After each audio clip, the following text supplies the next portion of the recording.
Matemáticas primer grado. Bloque 1. 13. Probabilidad 1. Juegos de azar y matemáticas.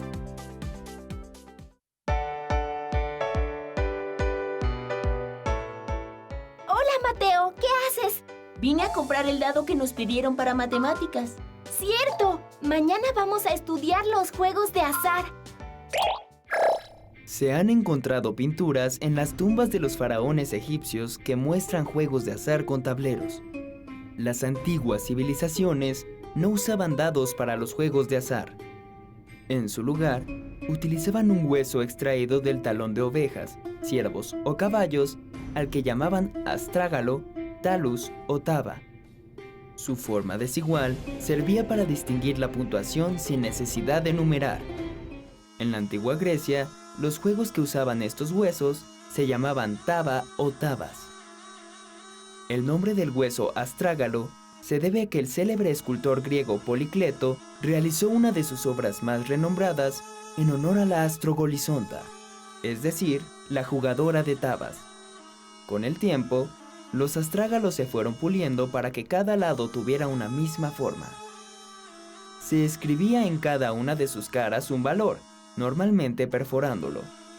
Así, durante la época de los romanos, surgieron los primeros dados. A partir de entonces, los juegos con dados fueron muy practicados en Europa, desde los tiempos del Imperio Romano hasta el Renacimiento. Uno de los juegos más populares se llamaba hazard, una palabra que en inglés y francés significa riesgo, y que fue introducida en Europa con la Tercera Cruzada.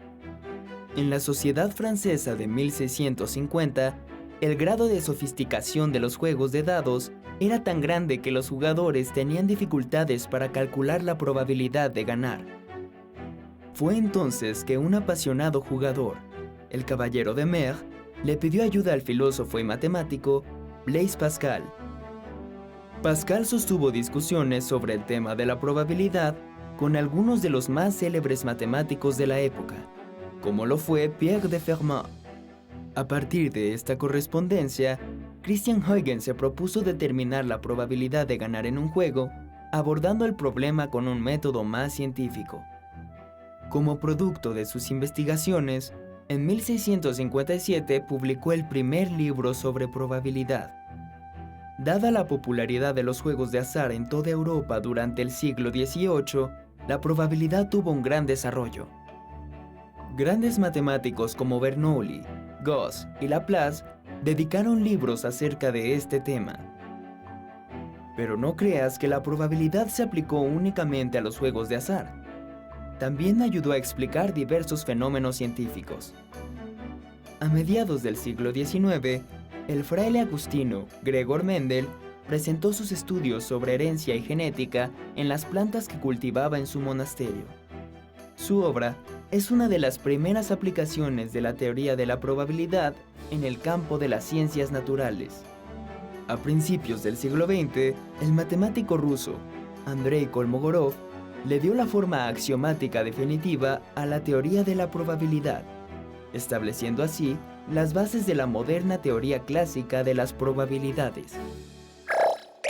El físico alemán Albert Einstein decía: Dios no juega a los dados con el universo, en referencia a la mecánica cuántica, la teoría física más exitosa. Y es cierto, porque la probabilidad que se usa en la mecánica cuántica no es la probabilidad clásica que se emplea en los juegos de azar. Se trata del primer ejemplo, históricamente hablando, de una teoría de probabilidad que no es clásica. Ya es tarde y yo todavía no voy por mi dado. Córrele para que acabes temprano con la tarea. Nos vemos mañana en la escuela, Mateo. Adiós, Emma. Nos vemos mañana.